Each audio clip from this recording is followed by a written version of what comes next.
السلام عليكم نحمده ونستعينه ونستغفره ونؤمن به ونتوكل عليه ونعوذ بالله من شرور أنفسنا ومن سيئات أعمالنا من يهده الله فلا مضل له ومن يضلله فلا هادي له ونشهد أن لا إله إلا الله وحده لا شريك له ونشهد أن سيدنا ونبينا ومولانا محمدا عبده ورسوله صلى الله تعالى عليه وعلى آله وأصحابه وسلم تسليما كثيرا كثيرا أما بعد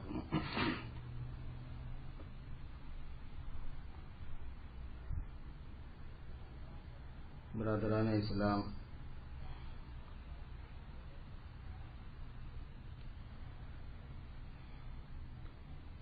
دو باتیں اچھی طرح ذہن میں رکھنی ہوتی ہیں۔ ایک یہ ہے کہ انسان جو ہے اس کے پاس اس کے جسم کی اور اس کے مال کی امانت ہے۔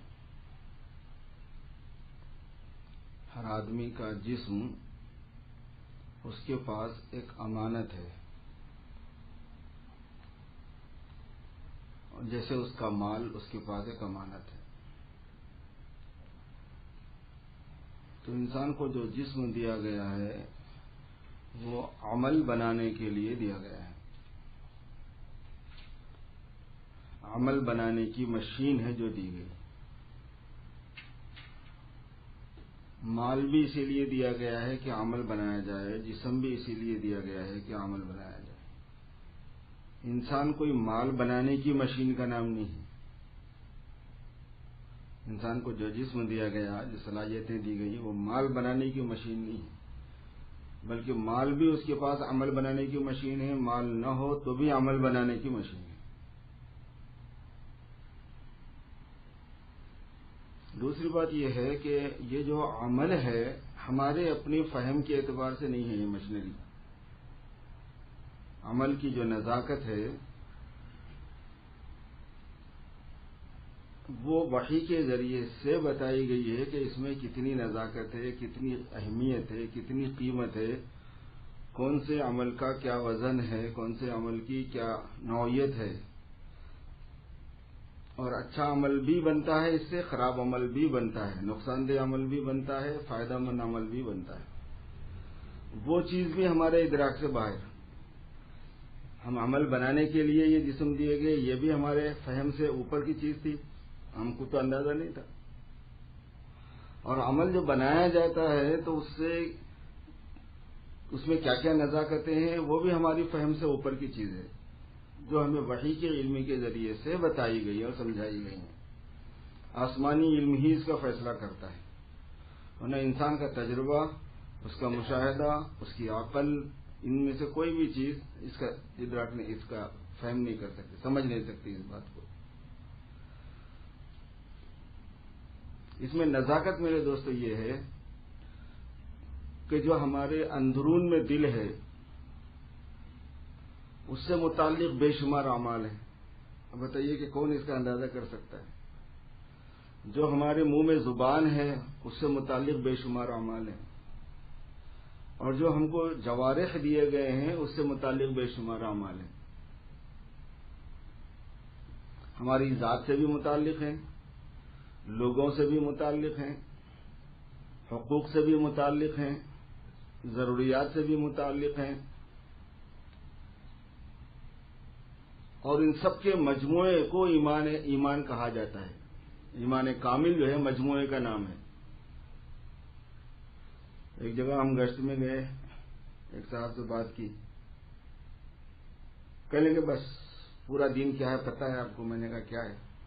کہنے کہ کلمہ پڑھو، نماز، روزہ، زکوٰۃ، حج، اس کے بعد کچھ بولنا ہے نہ کچھ سننا ہے، یہی ہے بس پورا دین۔ کیونکہ حضور پاک صلی اللہ علیہ وسلم نے فرمایا کہ اسلام کی بنیاد 5 پلروں پر ہے، ختم، اس کے علاوہ کچھ ہے نہیں دین میں۔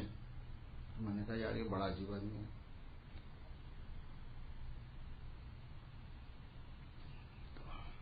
اب ویسے جیسے آدمی ہے اس کو ویسے ہی سمجھانا پڑتا ہے۔ میں نے کہا پلر جو ہے نا وہ گھر کھڑا کرنے کے لیے ہوتا ہے؟ کہنے کہ جی ہاں۔ تو میں نے کہا آپ کے گھر میں خالی پلر ہے؟ 5 پلر بنا لیے، ایک بیچ میں، 4 طرف 4۔ میں نے کہا پلر تو بیڈ روم بنانے کے لیے، پلر تو کچن بنانے کے لیے، پلر تو باتھ روم بنانے کے لیے، پلر تو لیونگ روم بنانے کے لیے، پلر تو ڈائننگ ہال بنانے کے لیے. جب ذرا خاموش ہوئے تو حضور پاک صلی اللہ علیہ وسلم نے اس مضمون کو سمجھایا ہے. آپ نے فرمایا کہ الایمان بضع و سبعون شعبہ. ایمان اپنی حقیقت کے اعتبار سے اس کو یوں سمجھ لیجئے کہ وہ ایک درخت ہے. مثل کلمۃ طیبہ کشجرۃ طیبہ. کلمہ طیبہ کی مثال شجر طیبہ کی سی ہے. اصلها ثابت وفرعها فی السماء. اس کی برانچز، اس کی شاخیں آسمانوں میں جاتی ہیں. تؤتی اکلھا کل حین. ہر وقت وہ پھل دیتا ہے درخت. پھل لگنے والا درخت ہے، وہ بانج درخت نہیں ہے، ثمر آور ہے. بإذن ربها، اپنے رب کی اجازت سے. وَيَضْرِبُ اللَّهُ الْأَمْثَالَ لِلنَّاسِ. اللہ پاک مثالوں سے بیان اس لیے فرماتے ہیں لعلہم یتفکرون، تاکہ وہ سوچیں. 77 سے زیادہ شاخیں. اچھا، اعمال اگر دیکھے جاتے ہیں دین کے تو وہ تو 77 سے بہت زیادہ ہیں. ایک بہت بڑے محدث فرماتے ہیں کہ میں نے اس حدیث شریف پر غور کیا تو احادیث میں نے غور کیا کہ بھائی ایمان کے اعمال کیا ہیں تو وہ 77 سے بہت زیادہ ہیں، سینکڑوں میں ہیں. قرآن پاک میں غور کیا تو وہ بہت زیادہ ہیں. تو یہ کیا حساب سے ہے؟ کہتے ہیں پھر میں نے غور کیا کہ ایمان کا جز بنا کے کہ یہ ایمان کا خاص جز ہے، یہ ایمان کا خاص جز ہے، یہ ایمان کا خاص حصہ ہے. اس نام کے ساتھ جب میں نے غور کیا تو قرآن پاک میں دیکھا تو وہ اس سے کم ہے، حدیث میں دیکھا تو وہ بھی اس سے کم ہے. پھر جب دونوں کو ملایا تب میں نے برابر 77 پائے کہ ایمان کے کام تو اور بہت ہیں، لیکن کاموں میں 77 کام ایسے گنائے گئے ہیں کہ جو ایمان کا خاص جز قرار دیے گئے کہ کمپلیٹ ایمان جو تیار ہوگا، شجرہ کاملہ جو بنے گا، وہ 77 تو کم از کم چاہیے. 77 تو ہونا ہی ہونا ہے.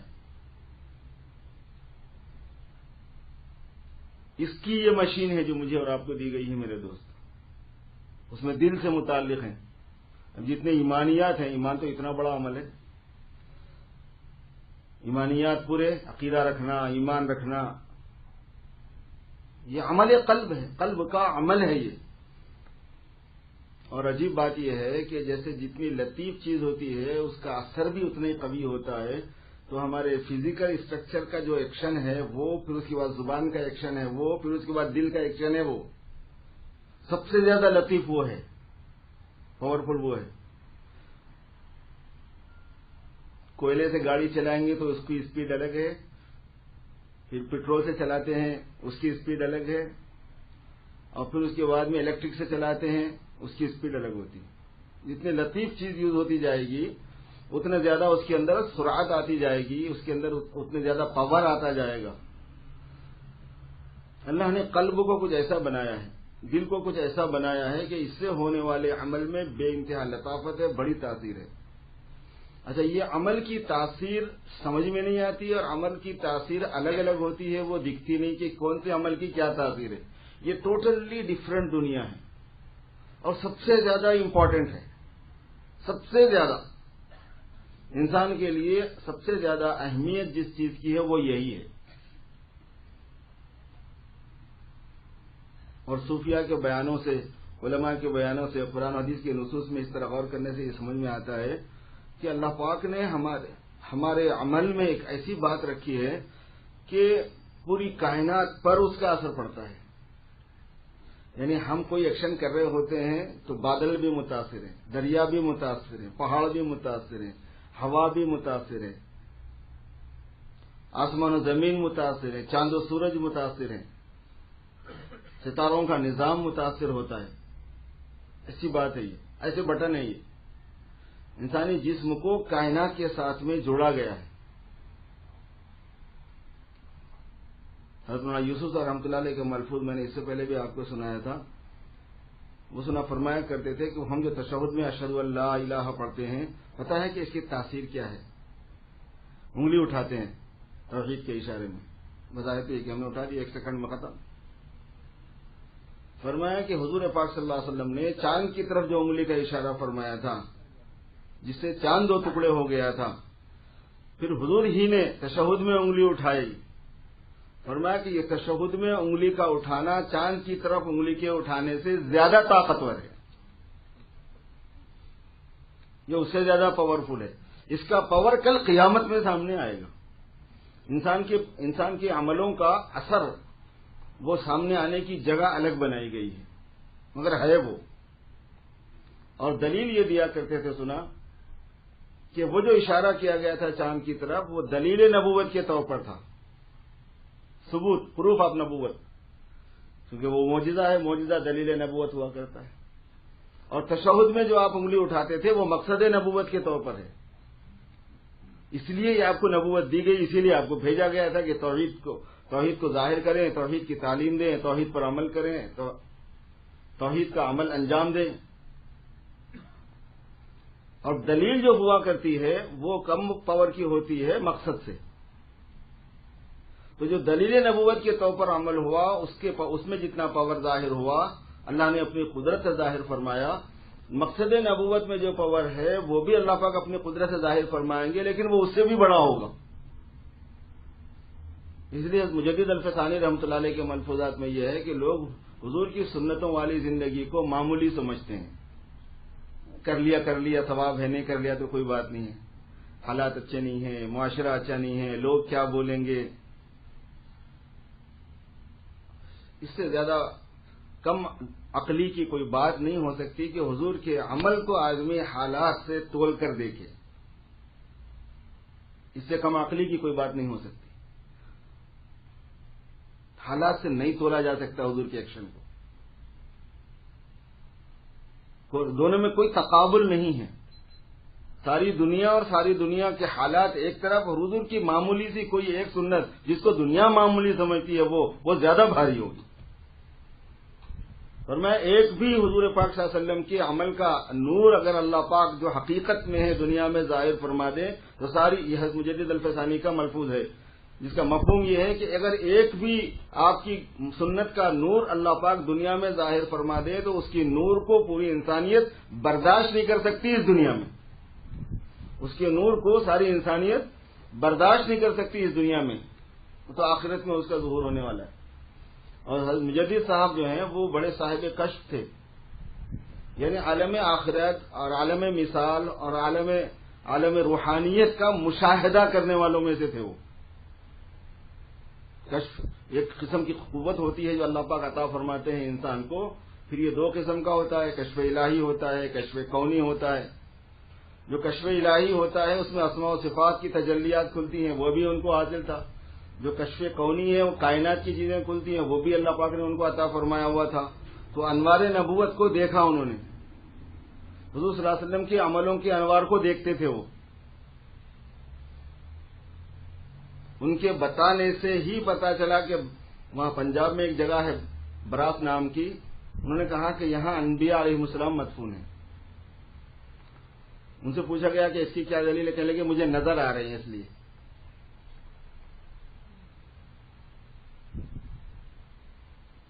پھر کئی بزرگوں نے آ کے جو اس لائن کی مناسبت رکھتے تھے دیکھا، کہنے کہ ہاں بالکل صحیح فرما رہے ہیں حضرت، بالکل صحیح فرما رہے ہیں حضرت.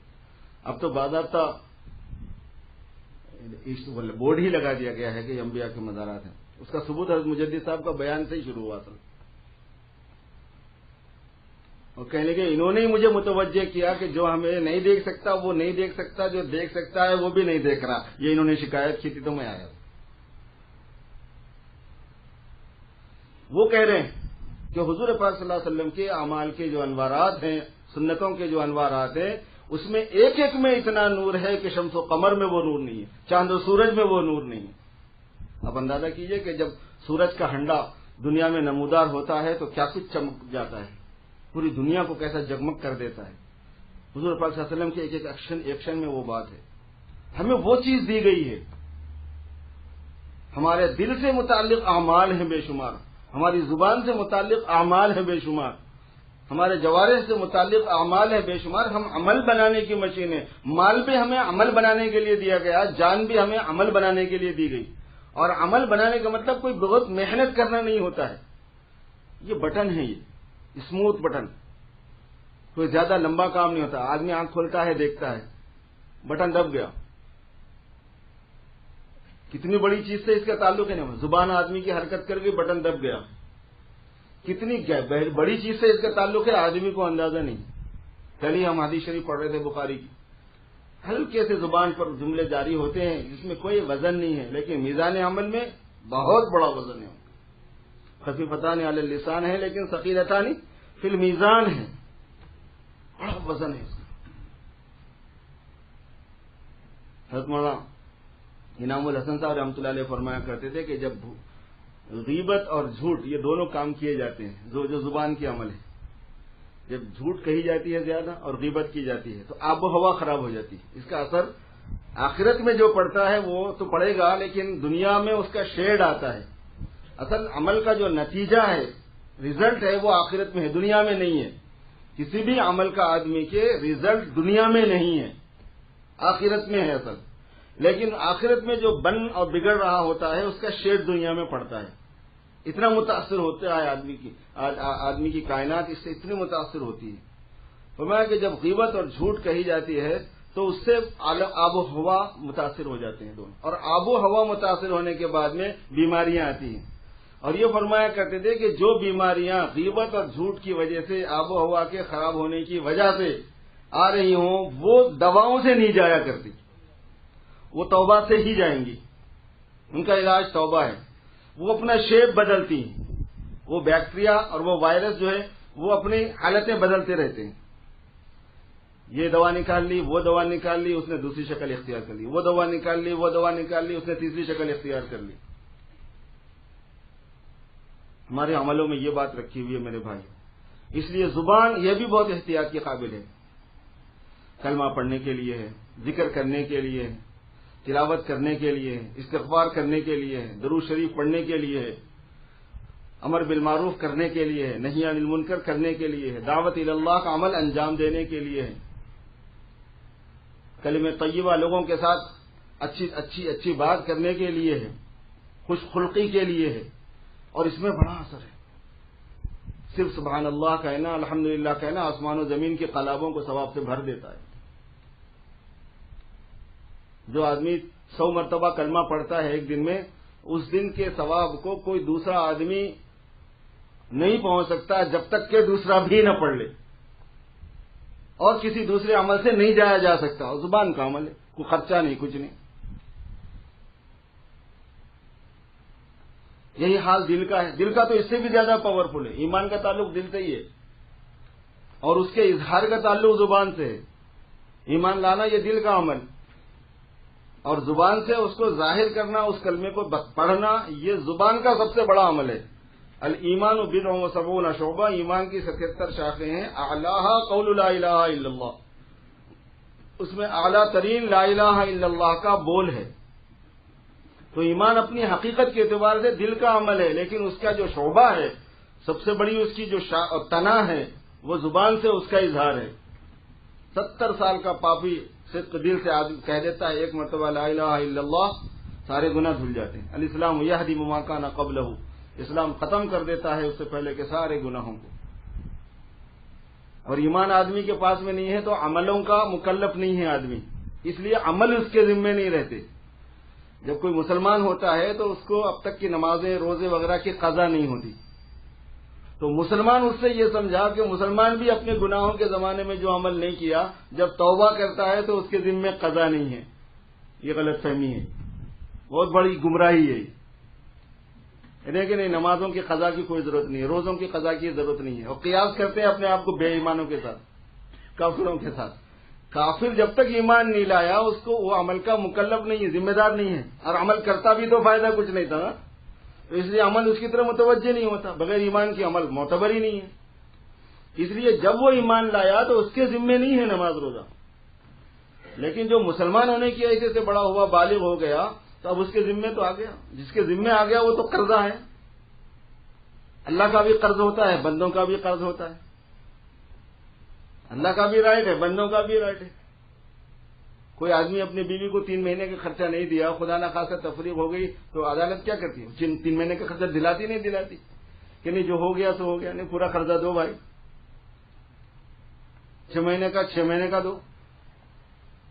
اگر نشوز اس کی طرف سے نہیں پائے گا, وہ خود سے نہیں گئی ہے, آپ نے نہیں دیا, آپ کو دینا پڑتا ہے, حکومت دلائے گی. تو جیسے بندوں کے حقوق ہیں, اللہ پاک کے بھی حقوق ہیں, مگر خصوصیت یہی ہے کہ ایمان لانے کے بعد سارے گناہ معاف. کتنی بڑی تاثیر ہے, اور اس کی تاثیر اللہ پاک نے دنیا میں ظاہر فرمائی, لیکن ہمارا ذہن کام نہیں کرتا. شادی میں ایک جملہ بولتا ہے آدمی, نکاح تو قبیل تو کا, میں نے قبول کر لیا. ایک جملے میں کتنی تاثیر ہے کہ کیسے حرام چیز حلال میں کنورٹ ہو جاتی ہے. حرام تھا حلال ہو گیا, زندگی بھر کے واسطے حلال ہو گیا. طلاق کا ایک لفظ آدمی بولتا ہے, جو حلال تھا وہ حرام ہو گیا. دیکھنے میں تو کوئی زیادہ لمبا کام نہیں ہوا. خرید و فروخت میں ملینوں کی ڈیلنگ ہوتی ہے. 50 سال 20 سال 30 سال بڑی محنت کر کے بہت لک کے ذریعے سے آدمی نے کئی ملین جمع کیے. اس کے بعد اس نے سوچا کہ بھائی فلاں چیز خرید لوں, ہو جا کے اس نے معاملہ کیا, اس نے کہا میں نے خریدا, اس نے کہا میں نے بیچا, اس کے 2 ملین اس کے ہو گئے, اس کی 2 ملین کی پراپرٹی اس کی ہو گئی, جو چیز اس کی وہ اس کی ہو گئی, جو اس کی تھی وہ اس کی ہو گئی. جملے کا ہی ہے پھر خالی. جیسے یہ اثر اللہ پاک نے دنیا میں ظاہر فرمایا آدمی کے بول کا, اس سے زیادہ اثر کل قیامت میں سامنے آنے والا ہے بولوں کا. اعلیٰ قول لا الہ الا اللہ, اس نے فرمایا کہ سب سے اعلیٰ ترین جو شعبہ ہے, جو برانچ ہے ایمان کی, وہ لا الہ الا اللہ کا کہنا ہے. وَأَدْنَاهَا إِمَاطَةُ الْأَذَىٰ عَنِ الطَّرِيقِ, اور سب سے ادنا درجے کی جو برانچ ہے, راستے سے تکلیف دینے والی چیز کو ہٹانا ہے. حضور پاک صلی اللہ علیہ وسلم کے بھی قربان جائیے, ان کو بھی معلوم تھا کہ یہ لوگ غلط پارکنگ کر کے راستے میں روڑے اٹکائیں گے. جس کو دیکھو بیچ میں پارک کر دیتا ہے, اور ہر جمعہ اعلان ہوتا ہے, ہر مسجد میں اعلان ہوتا ہے, ہر جگہ ہوتا ہے. اچھا جب ڈاؤن ٹاؤن جائیں گے, جب کورٹ کو جائیں گے, جب جاب پہ جائیں گے تو وہاں آدمی ہو جائیں گے. سارا جانور پناہ نکالنے کی جگہ مسجدیں ہیں, سینٹرز ہیں, وہاں انسانیت دکھاتے ہیں. اور ہمیں جو بتایا گیا اماطۃ الاذی, تکلیف دینے والی چیز کو ہٹانا ہے, رکھنا نہیں ہے. ہم نے سمجھا کہ ایمان کا مسجد ہے نا, وہ تو ایمان کا شعبہ ہے, رکھ دینا وہاں پہ بیچ میں. نہیں بھائی, اماطۃ الاذی, تکلیف دینے والی چیز کو ہٹا دینا ہے, اگر ہے تو ہٹا دینا ہے, کہ جائے کہ رکھنا. والحیاء شعبۃ من الایمان, اور حیا جو ہے وہ ایمان کا بہت بڑا شعبہ ہے. یہ حضور پاک صلی اللہ علیہ وسلم فرمایا. تو میرے دوستو, جو سیزن آ رہا ہے ہمارے اعمال کا, رمضان کا مبارک مہینہ قریب ہے, اور سیزن آئے یا نہ آئے, ہم تو دنیا میں دیے گئے ہیں سیزن. جسم جو دے دیا گیا تھوڑے دنوں کے لیے, بس وہ یہ ایک چیز دے کے, ایک سرمایہ دے کے چھوڑ دیا گیا. جگہ دی گئی, چیز دی گئی کہ کام کر لو بس. اور کیا کام کرنا ہے؟ وہ عمل بنانا ہے, ایمان کا عمل بنانا ہے, عبادتوں کا عمل بنانا ہے, ذکر و تلاوت کا عمل بنانا ہے, صدقہ اور خیرات کا عمل بنانا ہے. جتنی چیزیں اللہ پاک نے ہم سے متعلق فرمائی ہیں, جو 77 بنتی ہیں, ان کا اجمال 77 ہے. یعنی ان کو آپ تھوڑا سا کریں گے, چھوٹا بناتے ہیں تو وہ 77 بنتے ہیں. اس طریقے سے اللہ تعالی شانہ نے ایمان کو کامل کرنے کا ایک موقع دیا ہے. ہمیں جب موقع ہے تو ایمان کو کامل کرنا چاہیے, ناقص رکھنے کی کیا ضرورت ہے میرے بھائی. اللہ پاک ہم سب کو عمل کی توفیق عطا فرمائے.